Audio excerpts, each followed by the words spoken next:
Are you going to stay out of the limelight? Yes. You've probably heard that Eric Clapton's Layla and the Beatles' Something were written about the same person, Pattie Boyd. But you might not have known that there are several other songs written about her as well.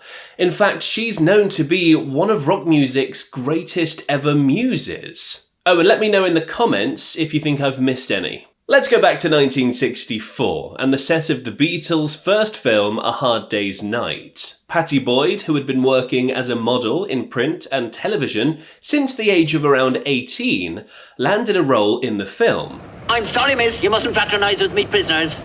Prisoners? Convicts in transit, tipping low legs, the lot of them. You are. There on set, which was a real train travelling from London to Cornwall and back, Pattie met George Harrison for the first time. Well, actually, I asked Pattie out when we were making the film, and she said no. Yeah, Pattie initially turned George down because she had a boyfriend at the time.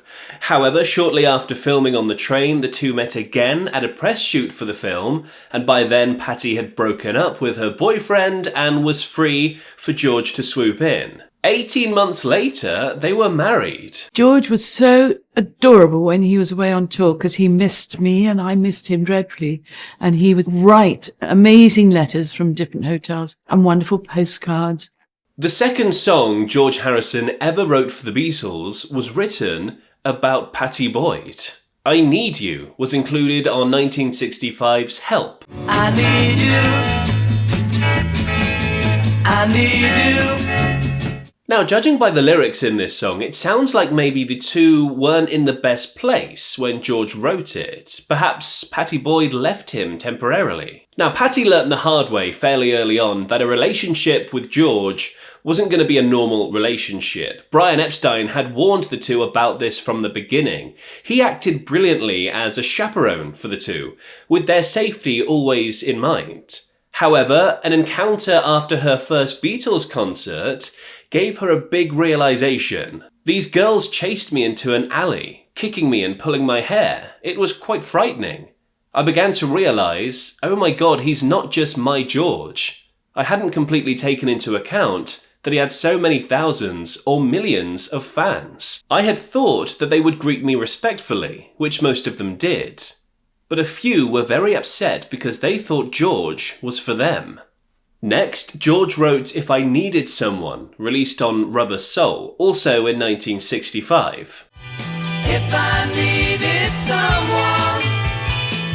While George said this song was written as a love song to Pattie, some Beatles biographers have suggested that it may have actually been written about a groupie or another casual love interest. If I Needed Someone may be the first pop song written from the jaded, though not quite exhausted viewpoint of a man who had women lined up outside his hotel door in every city of the world. A year later, George Harrison wrote Love You Too, the first Beatles song to fully embrace Indian classical music influences.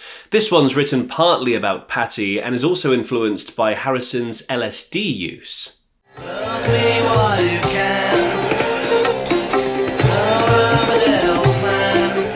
From there, George would write It's All Too Much in 1967, released in 1969 on Yellow Submarine. Around this time, things started taking a turn for the worse. By 1969, the relationships between the members of the Beatles were of course becoming strained. George would get so angry, but he tended to bottle it up. So he would be angry at home about anything at all. I would say, what is the matter? And he would start shouting about the band and various members and how everything was dreadful and ghastly. He wasn't specific about it, but I knew there was something serious going on that was very troubling for him. The relationship between Pattie and George was also facing difficulties. According to Pattie, George had become uncomfortably close with a recent ex-girlfriend of one of his closest friends, Eric Clapton. This even caused Pattie to leave George for a while, possibly to visit her younger sister, Jenny Boyd, who would incidentally go on to have 2 marriages with Mick Fleetwood. This is the time George temporarily quit the Beatles. Luckily though, George found sense and reconciled with both the band and Boyd. And then came a song that Frank Sinatra called the greatest love song of the last 50 years. I'm deeply, deeply honoured that George wrote that seriously beautiful song. And, you know, he was quite shy and he didn't really tell me straight away that he'd written it for me. He waited till he got back from the studio and they put it down on a cassette. And so he played it and said that he'd written it for me, and I was just completely blown away. And I think what's happened, with time, it has become more iconic. 1969's Something. Something in the way she woos me. This song is widely regarded as one of George Harrison's greatest achievements. It received the Ivor Novello for the best song musically and lyrically, and has been covered by over 150 artists like Shirley Bassey, Frank Sinatra, Smokey Robinson, Ray Charles, and even Elvis Presley.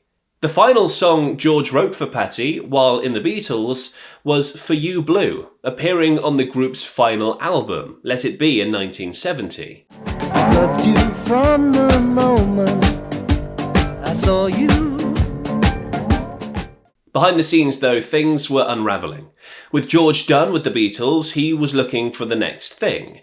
His good friend Eric Clapton was in a similar position. Throughout the 60s, Clapton had played in the Yardbirds, the Blues Breakers, and formed Cream in 1966. After Cream, there was Blind Faith, and after that, he was also considering what to do next. Pattie and George had now moved to Friar Park in Henley-on-Thames, and Eric, George and Pattie would see a lot of each other. Amongst all the friends that would come to the house was Eric Clapton. He used to love coming and hanging out, playing guitar with George. Lots of musicians would turn up. It was great fun. Eric fell madly in love with Pattie, and at the same time, George started to distance himself from his relationship with her.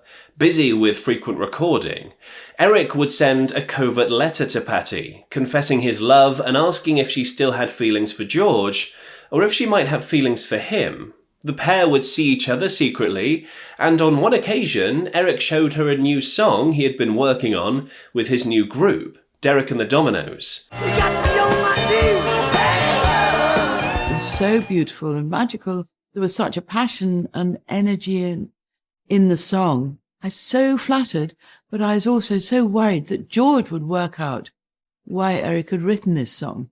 The song was inspired by an Arabian love story Clapton had read that originated in the 17th century, the story of Layla and Majnun, the tale of a young man who falls hopelessly in love with a beautiful young girl before going so crazy he couldn't marry her. Clapton, of course, adapted the story, making Pattie Boyd the subject matter. In fact, most, if not all, the songs on that album are probably written about Pattie Boyd. And let's not forget the album's lead single, Bell Bottom Blues.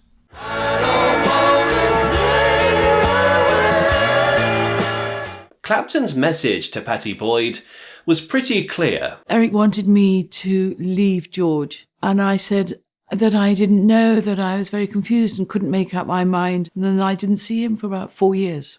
This whole ordeal drove George and Pattie further apart, while Clapton withdrew into isolation.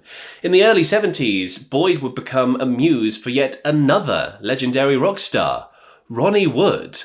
Back in England in 1973, my relationship with Chrissy was on its last legs. Our relationship had spiralled into a sort of warped rock star wife swap with emotions involved. Prior to meeting Joe, I had a fiery and heartfelt affair with George Harrison's wife, Pattie Boyd. There's conflicting stories with all of these affairs and wife-swapping madness, so it's very hard to know what the truth is. But what we do know is that Ronnie Wood's Mystifies Me from 1974 was indeed written for Pattie. No one mystifies me like you do. As well as 1975's Breathe On Me.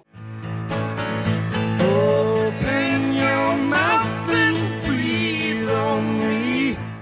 Now, with Derek and the Dominoes splitting in 1971, Clapton's drinking and drug use worsened.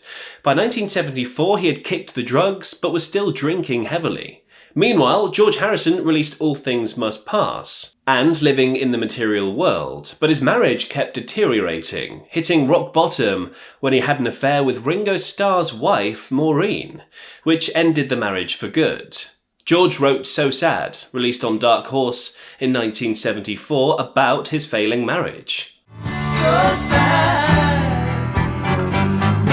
In fact, a lot of Dark Horse was influenced by Pattie, or at least his separation from her. With Pattie now separated from George to be finally divorced in 1977, Eric and Pattie were talking again, and getting more serious. In the mid-70s, he invited her to join his US tour, a blur of partying and drinking that dragged Pattie into his chaos. In September 1976, while waiting for Pattie to get ready for a party thrown by Paul and Linda McCartney, Eric wrote Wonderful Tonight. You look wonderful tonight. Back home, they grew closer, but his drinking deepened.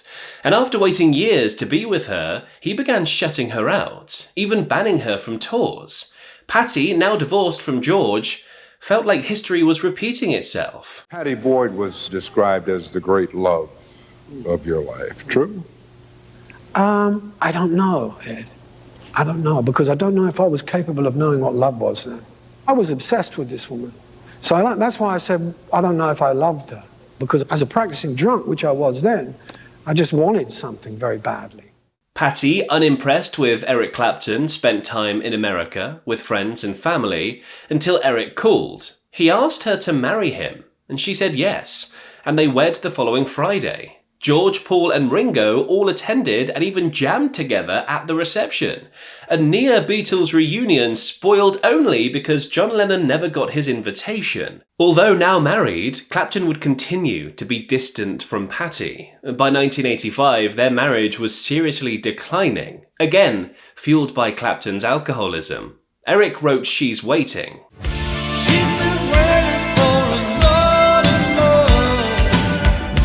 With lyrics like these, it's easy to see where Clapton was drawing inspiration from.